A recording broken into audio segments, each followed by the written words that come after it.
नमस्कार, मैं श्यामगिरी। आप देख रहे हैं टीएफडी इंडिया न्यूज 24। टीएफडी इंडिया न्यूज 24 में आप सबको का स्वागत है। मोदी सरकार का खेल खत्म, अब आप कह सकते हैं इस बात को, क्योंकि इंडिया गठबंधन लाएगा अब स्पीकर के खिलाफ अविश्वास प्रस्ताव इंडिया गठबंधन का बहुत कुछ कहानी बयां करना है। हमें इस बात पर ध्यान केंद्रित करना चाहिए कि हमारे देश के उपराष्ट्रपति जो राज्यसभा के सभापति थे जगदीप धनखड़ के खिलाफ भी विपक्ष उपराष्ट्रपति जगदीप धनखड़ के खिलाफ अविश्वास प्रस्ताव इंडिया गठबंधन ला रहा था, लेकिन वह महाभियोग था। अविश्वास प्रस्ताव नहीं, महाभियोग था, क्योंकि उपराष्ट्रपति के खिलाफ महाभियोग लाया जा सकता है, अविश्वास प्रस्ताव नहीं। लेकिन संसद के अंदर स्पीकर के लिए अविश्वास प्रस्ताव लाया जाता है, क्योंकि वह बहुमत से क्योंकि यह चुनकर आए हुए सांसद होते हैं। इसके लिए इनके खिलाफ अविश्वास प्रस्ताव लाया जाता है। अब बड़ी महत्वपूर्ण है कि इंडिया गठबंधन ने अविश्वास प्रस्ताव लाने के कवायद शुरू कर दी है। अब जो नेता है विपक्ष के, उन्होंने अब बयान देना शुरू कर दिया है कि अविश्वास प्रस्ताव के अलावा हमारे पास कोई रास्ता नहीं बचा, क्योंकि पार्लियामेंट में हमें अब बोलने नहीं दिया जा रहा है, ना तो देश के लीडर ऑफ अपोजिशन को बोलने दिया जा रहा है। अब ऐसी परिस्थिति में सरकार के ऊपर संकट बड़ी तेजी से गहरा रहा है, जो सरकार को इसका सामना कर पाना बड़ी मुश्किल होगा। तो क्या यह माना जाए कि जिस तरह से जगदीप धनखड़ को लेकर के महाभियोग लाने की कोशिश हुई थी इंडिया गठबंधन की तरफ से, तो राज्यसभा के अंदर इंडिया गठबंधन के पास बहुमत नहीं था, उसके कम सांसद चुने हुए हैं। सरकार के पास था, लेकिन पार्लियामेंट के अंदर विपक्ष बहुत काफी मजबूत है। 240 सांसद हैं विपक्ष के पास पार्लियामेंट के अंदर, और 240 ही भारतीय जनता पार्टी के पास हैं। और भारतीय जनता पार्टी पार्लियामेंट में जो सरकार का बहुमत है एनडीए गठबंधन का, वह 293 का है। कितना? 293 सांसद का पार्लियामेंट के अंदर, यानी कि 53 सांसद जो हैं पार्लियामेंट के अंदर, वह एनडीए गठबंधन में शामिल हैं और भारतीय जनता पार्टी को सपोर्ट कर रहे हैं सरकार में बैठने के लिए। अब 293 में 272 सीटें बहुमत के जादुई आंकड़े हैं, यानी कि 72 से एक कम हुआ कि सरकार गिर जाएगी। समझ लीजिए, अटल बिहारी वाजपेयी की सरकार एक सीट से, एक वोट से गिर गई थी, अटल बिहारी वाजपेयी की सरकार, और नरेंद्र मोदी सरकार को 53 सांसद समर्थन दे रहे हैं। इसमें बड़ी गौरतलब है समझना, बड़ी बारीकी, इंडिया गठबंधन क्यों यह कवायद कर रहा है। पहले इसे समझ लेते हैं।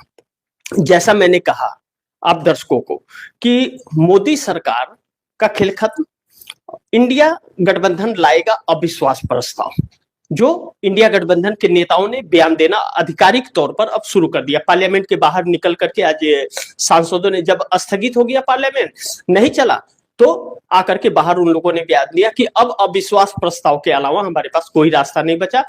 अविश्वास प्रस्ताव का नोटिस देने के 14 दिनों के भीतर पार्लियामेंट में उस पर चर्चा कराना पड़ता है और सरकार को बहुमत साबित करना पड़ता है। तो अब आज ममता बनर्जी भी दिल्ली के अंदर है, तो ममता बनर्जी के साथ भी बैठक होनी है, और इंडिया गठबंधन के सभी घटक दलों का कई बैठकें हो चुकी हैं, जिसमें 200 प्लस सांसदों के साथ ममता बनर्जी ने भी बैठक की थी चुनाव आयोग के खिलाफ महाभियोग लाने के लिए। उस वक्त यह चर्चा हुई थी इंडिया गठबंधन के अंदर कि महाभियोग पर, चुनाव आयोग के महाभियोग पर संसद के अंदर स्पीकर महोदय नहीं सुनेंगे, क्योंकि उसके अधिकार उनके पास है। इस पर विपक्ष कुछ कर नहीं सकता, क्योंकि अविश्वास प्रस्ताव को मंजूरी देना और न देना सरकार नहीं, वह स्पीकर का काम होता है, यानी कि संसद के अध्यक्ष का काम होता है, सभापति का काम होता है।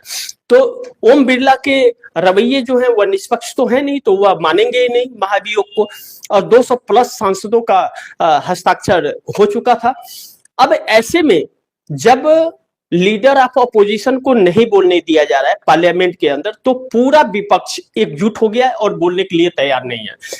लीडर ऑफ अपोजिशन के अलावा किसी भी इंडिया गठबंधन के नेता को अगर आमंत्रित किया जा रहा है पार्लियामेंट के अंदर बोलने के लिए, तो वह नहीं बोल रहा है। बोल रहा है पहले लीडर ऑफ अपोजिशन को बोलने का दीजिए, मौका दीजिए। सोच लीजिए कि विपक्ष कितना एकजुटता दिखा दे रहा है। यही एकजुटता सरकार के लिए बड़ी संकट बनती जा रही है।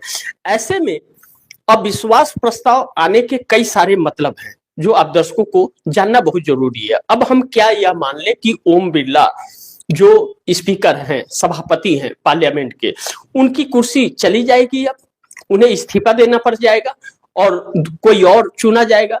इसके 2-3 कारण है जो समझना बहुत जरूरी है, जो मैं विस्तार से आप दर्शकों को बताना चाहूंगा और आप दर्शकों से गुजारिश करूंगा बड़ी ध्यान से इसे समझिए। न समझ आए तो लाइव समाप्त होने के बाद एक बार रिमाइंड करके जरूर देखिएगा। हालांकि यह प्रोग्राम मैं टूर पर हूं, बाहर हूं, फिर भी मैं इस प्रोग्राम को इसलिए कर रहा हूं क्योंकि आप दर्शकों को जानना बहुत जरूरी है। बड़ी महत्वपूर्ण है कि ओम बिरला विपक्ष की बिल्कुल नहीं सुनते और विपक्ष का जो समय सीमा होता है भाषण देने का, उसके अंदर बार बार रुकावट बनते हैं। रुकावट करके अब टिप्पणी करके उसके बीच बीच में उसके थ्रोट यानी कि स्पीड यानी कि एकाग्रता को तोड़ते हैं कि ताकि वह अपने लक्ष्य से भटके। लेकिन वही सत्तारूढ़ दल का कोई नेता अगर बोलता है तो वह चुपचाप मौनी बाबा बनकर के सुनते रहते हैं। ऐसे में स्पीकर ओम बिरला को झेल रही इंडिया गठबंधन 2 साल से, और उसके पहले 5 साल झेल ली थी। 5 सालों में तो उन्होंने इतिहास रच दिया कि आज तक के इतिहास में आजादी के बाद उतने सांसद निलंबित नहीं किए गए थे।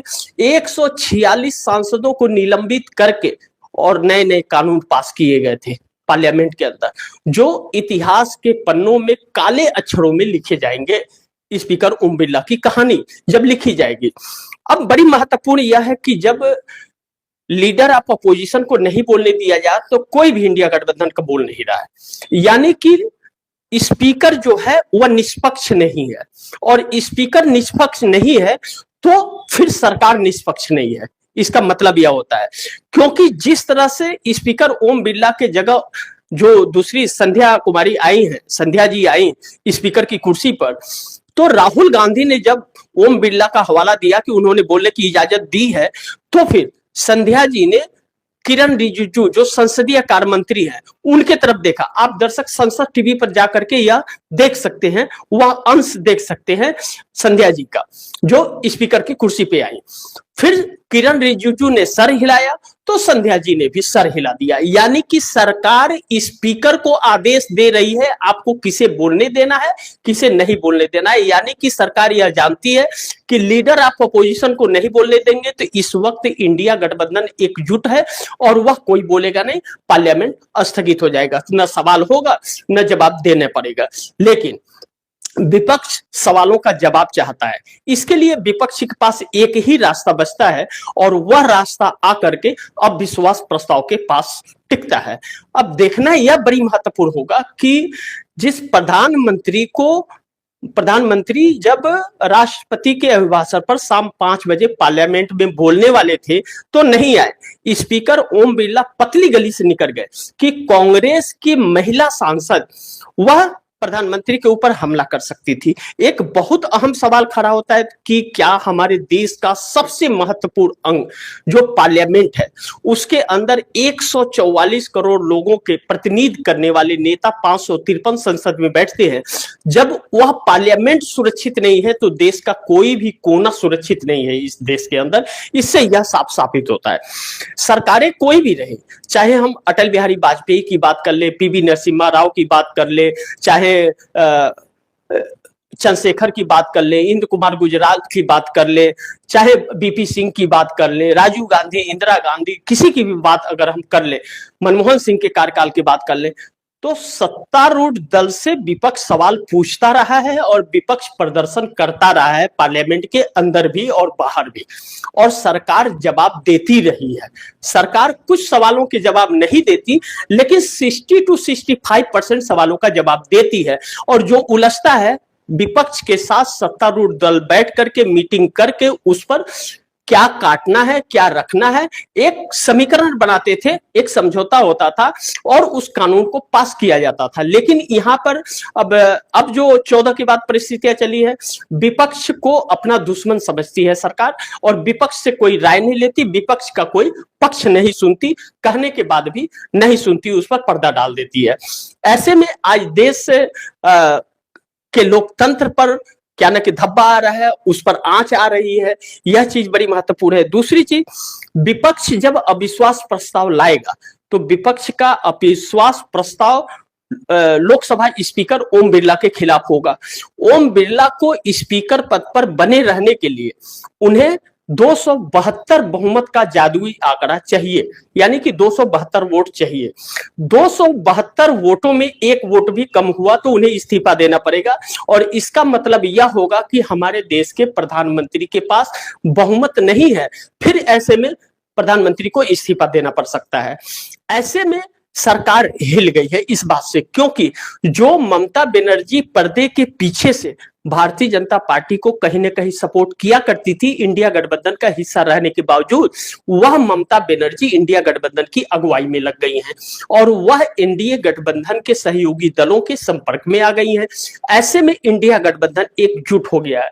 कहते हैं एक लकड़ी को तोड़ सकते हो, लेकिन 5 लकड़ी एक साथ बन जाए तो ताकत की भी जरूरत पड़ती है और दिमाग की भी जरूरत पड़ती है, और ज्यादा मजबूत हो तो फिर वो टूटती भी नहीं है, कितनी भी ताकत लगा लो। तो ऐसे में अब इंडिया गठबंधन एकजुट होकर के इतना ताकतवर हो गया है कि मात्र 20 से 25 सांसदों का खेल है। 20 से 25 सांसद इधर से उधर हो गए तो सरकार संकट में आ जाएगी, यानी कि सरकार गिर जाएगी। ऐसे में सरकार हर तरफ से फंसी है, चाहे मुख्य चुनाव आयुक्त को लेकर के हो, जो एसआईआर चल रहा है, स्पेशल इंसेटिव रिवीजन। पहले क्या होता था, पहले इंसेटिव रिवीजन होता था, तो इंसेटिव रिवीजन के तहत क्या होता था कि जो गुजर जाते थे उनका नाम काटना होता था, जो नहीं रहते हैं अब छोड़ दिए जगह तो उनका नाम काट दिया जाता था, लेकिन वो कहीं और चले गए हैं तो वहां पे उनका नाम चढ़ जाता था। अब क्या हो रहा है कि अब 2-3 चीजें हो रही हैं जिसकी वजह से नाम काटे जा रहे हैं। पहला चीज जो बड़ी महत्वपूर्ण है, यह स्पेशल इंसेटिव रिवीजन नहीं, एसआईआर का full form special incentive revision है। स्पेशल इंसेटिव रिवीजन कम, लेकिन सीएए एनआरसी यह ज्यादा है। इसी वजह से उत्तर प्रदेश के अंदर 15 करोड़ 44 लाख मतदाता थे टोटल, जो लोकसभा में वोट डाले थे, विधानसभा में भी वोट डाले थे, लेकिन 2024 लोकसभा में भी डाले। लेकिन अब उत्तर प्रदेश विधानसभा चुनाव के पहले जो स्पेशल इंसेटिव रिवीजन होता है, 3 करोड़ लोगों के नाम काट दिए गए। 3 करोड़ लोगों के नाम काटने के बाद 1 करोड़ 22 लाख लोगों को नोटिस जारी हुए हैं कि आप साबित कीजिए कि आप उत्तर प्रदेश के और इस देश के नागरिक हैं। अब यह नागरिकता का सर्टिफिकेट तो आज तक हमारे देश की सरकार ने दी नहीं है, और जो पूछ रहा है उसके पास भी नहीं होगा। यह बात मैं नहीं कह रहा हूं, यह बात सुप्रीम कोर्ट के अंदर सूर्यकांत ने चीफ जस्टिस ऑफ इंडिया बनने के पहले कही थी, उनके बेंच पर जब सुनवाई हुई थी कि यह तो 11 डॉक्यूमेंट हमारे पास भी नहीं होंगे, तो क्या मैं इस देश का नागरिक नहीं हूं? और वही सूर्यकांत अब चीफ जस्टिस ऑफ इंडिया है देश के। तो चुनाव आयोग घिर गया, क्योंकि ये सीएए नागरिकता जांच कर रहा है। संविधान का कोई भी क्लॉथ नागरिकता साबित करने का और नागरिकता पूछने का अधिकार चुनाव आयोग को नहीं देता। चुनाव आयोग को इंसेटिव रिवीजन का अधिकार है, लेकिन चुनाव आयोग स्पेशल इंसेटिव रिवीजन कर रहा है। इसके 2 मुख्य कारण हैं कि यह एसआईआर क्यों किया जा रहा है और किसके आदेश पे किया जा रहा है। तो चुनाव आयोग की कोई बैठक हुई ही नहीं। 3 चुनाव आयुक्तों में एक ने यह कहा कि हमें भी पता नहीं, यह व्हाट्सएप पे जारी हो रहा है, और उसने डिसेंट नोट लिख दिया। डिसेंट नोट यानी कि मैं सहमत नहीं हूं, लेकिन एक मुख्य चुनाव आयुक्त और एक चुनाव आयुक्त तैयार हो गए, और 2 अगर तैयार है 3 में तो वह कानून पास हो जाएगा, वह कार्यक्रम जो भी है वह पास हो जाएगा, बिल पास हो जाएगा। ऐसे में सवाल गंभीर है। बाद में यह खबरें निकली कि व्हाट्सएप के जरिए हो रहा है। अब बीएलओ के ऊपर दबाव पड़ रहा है, लेकिन पश्चिम बंगाल में दांव उल्टा पड़ गया। दांव उल्टा पड़ गया, तो जो ममता बनर्जी पर्दे के पीछे सपोर्ट कर रही थी वह खुल के मैदान में आ गई। ममता बनर्जी यह जानती है कि 15 साल से मुख्यमंत्री है पश्चिम बंगाल की, इस बार अगर सत्ता हाथ से गई तो फिर कुर्सी पाना बड़ी मुश्किल होगा और क्षेत्रीय पार्टी है तो समाप्त हो जाएंगी। कहीं ऐसा ना हो कि उत्तर प्रदेश की मायावती वाला हाल हो जाए, फिर संकट आ जाएगा। ऐसे में वह बड़ी मुखर हो गई है और डट कर मुकाबला कर रही है, तो इंडिया गठबंधन के साथ मजबूती से खड़ी हो गई है। अब ऐसे में ममता बनर्जी का संपर्क चंद्रबाबू नायडू और नीतीश कुमार के साथ बड़ी मधुर है, क्योंकि ममता बनर्जी भी इंडिया गठबंधन की हिस्सा थी 14 के पहले। उसके बाद में वह इंडिया गठबंधन की हिस्सा नहीं रही। अटल बिहारी वाजपेयी की सरकार में वह रेल मंत्री भी थी। ममता बनर्जी कार्यकाल भी अच्छा संभाला था उन्होंने। तो ममता बनर्जी है तो इंडिया गठबंधन के, लेकिन अब इंडिया गठबंधन में है 2024 से। अब सरकार के जो ईडी सीबीआई इनकम टैक्स का जो इस्तेमाल किया जाता है वह हर सरकारें करती हैं, इसमें कोई नई बात नहीं है, लेकिन इस हद तक नहीं करती थी। उसकी एक सीमा होती थी, लेकिन इस सरकार ने सारी सीमाएं पार कर दी। अब ऐसे में बड़ी महत्वपूर्ण है कि मामला फंस गया है। अब इसके दूसरा पहलू क्या है? दूसरा पहलू यह है कि विपक्ष अविश्वास प्रस्ताव की बड़ी तैयारी में है और सरकार मोदी की फिर बड़ी संकट में, क्योंकि एक बार संकट में पड़ी थी तो उभर गई, लेकिन अब 4-5 कारण हो गए। 4-5 कारण। पहला कारण यह हो गया कि विपक्ष को पूरी तरह से बोलने से रोक दिया गया है। पहला चीज, जो विपक्ष हमलावर हो गया है और सवाल दागने लगा है पार्लियामेंट के अंदर भी और बाहर भी। और बजट सेशन चल रहा है, पार्लियामेंट चल नहीं पा रहा है, जबकि सरकार की जिम्मेदारी है और सरकार खुद पार्लियामेंट स्थगित करवा रही है। दूसरा, अमेरिकी डील ने इस देश को एकजुट कर दिया। किसान सड़क पर आ रहे हैं। भारतीय किसान यूनियन के राष्ट्रीय प्रवक्ता राकेश सिंह टिकैत का भी बयान आया कि यह तो किसानों के गला घोटने वाला कार्य हो गया डील, और विपक्ष भी हमलावर है। यह किसके कहने पे हुआ? अमेरिका कौन होता है हमारे देश का फैसला करने वाला, या अमेरिका हमारे देश पर निगरानी क्यों करेगा? क्योंकि अमेरिका के राष्ट्रपति डोनाल्ड ट्रंप का यह बयान आया है आधिकारिक। उन्होंने कहा है कि रसिया से भारत ऑयल ले रहा है, इस बात की निगरानी मैं रखूंगा। अगर रसिया से ऑयल लिया तो मैं 25% पेनाल्टी लगाऊंगा। पहले 25% पेनाल्टी लगा करके 25% टैक्स लगा दिया था। उस 25% टैक्स को 18% किया गया है ट्रेड डील के अंदर, और 25% की पेनाल्टी अभी तक है, खत्म नहीं हुई है। खत्म नहीं हुई है। और हमारे देश ने अमेरिका के किसी भी प्रोडक्ट पर टैक्स को 0% कर दिया, एक्साइज ड्यूटी भी नहीं लेगी। अब ऐसे में बहुत महत्वपूर्ण हो जाता है, हम उतने बड़े हम दौलतमंद तो है नहीं कि हम 70% जो टैक्स ले रहे थे या 15% ले रहे थे उसको हम 0 कर दें, और जो हम 3% दे रहे थे उसको हम 18% दे, 6 गुना। तो हमारा सामान तो और महंगा होगा वहां जाकर के, यानी कि हमारा सामान वहां भी नहीं बिकेगा और हमारे देश में भी नहीं बिकेगा, क्योंकि अमेरिका का सामान हमारे देश में जो आएगा वह 0% पे होगा और हमारे सामान का टैक्स लगेगा। अब ऐसे में किसान विरोध में हो रहे हैं। 12 तारीख को किसानों ने भारत बंद का ऐलान किया है। मैं नहीं जानता कितने सफल होंगे नहीं होंगे, लेकिन किसानों की एकजुटता एक बार दिल्ली को अपना एहसास दिखा चुकी है 13 महीने आंदोलन करके, इसलिए सरकार भी इसको लेकर के चिंतित है। अब दूसरी चीज यह है कि महाराष्ट्र के अंदर एकनाथ शिंदे ने भी क्या है और मेयर पद को लेकर के अपनी दावेदारियां ठोकती है, और सुनेत्रा पवार, अजीत पवार की पत्नी, अजीत पवार के निधन के बाद जो डिप्टी सीएम का शपथ ले ली थी, वह अब एनसीपी के अंदर विलय करने वाली बात चर्चा जोर शोर से होने लगी, क्योंकि सुनेत्रा पवार के दोनों बेटे जाकर के शरद पवार के साथ बैठक किए थे और दोनों एनसीपी एकजुट होने के कगार पर है। ऐसे में सुनेत्रा पवार डिप्टी सीएम पद से महाराष्ट्र में इस्तीफा दे सकती है। एकनाथ शिंदे ने अगर उद्धव ठाकरे के साथ तालमेल बैठा लिया महाराष्ट्र बीएमसी के मेयर को लेकर के, क्योंकि इंडिया गठबंधन के पास में आंकड़े हैं, तो ऐसे में भारतीय जनता पार्टी की महाराष्ट्र की सरकार भी देवेंद्र फडणवीस की गिरने की संदेह हो रहे हैं, गिरने की आशंकाएं जताई जा रही हैं। देखना यह महत्वपूर्ण होगा क्या होता है। लेकिन केंद्र की राजनीति अचानक गर्माहट लेने लगी है और केंद्र की राजनीति में जो एक सरकार के तरफ अंदर से एनडीए गठबंधन के अंदर जो टकराव बढ़ रहा है वह बड़ी महत्वपूर्ण है। लेकिन एक चीज मैं आप दर्शकों को यह कहना चाहूंगा कि इस देश की जनता के सवालों का जवाब नहीं मिल रहा है, बड़ी महत्वपूर्ण यह है। अब देखिए इस सरकार ने 90,000 सरकारी स्कूल बंद कर दिए और ठेके लाखों में खोल दिए, यानी कि शराब का ठेका बढ़ता जा रहा है और सरकारी स्कूल घटता जा रहा है, यानी कि अशिक्षित होने की नौबत और पियक्कर बनने की फरमाइश पर काम चल रही है। पियक्कर बनेगा देश और अशिक्षित होगा, तो अशिक्षित रहेगा तो दारू पी करके सोया रहेगा, कोई सवाल नहीं पूछेगा सरकार से।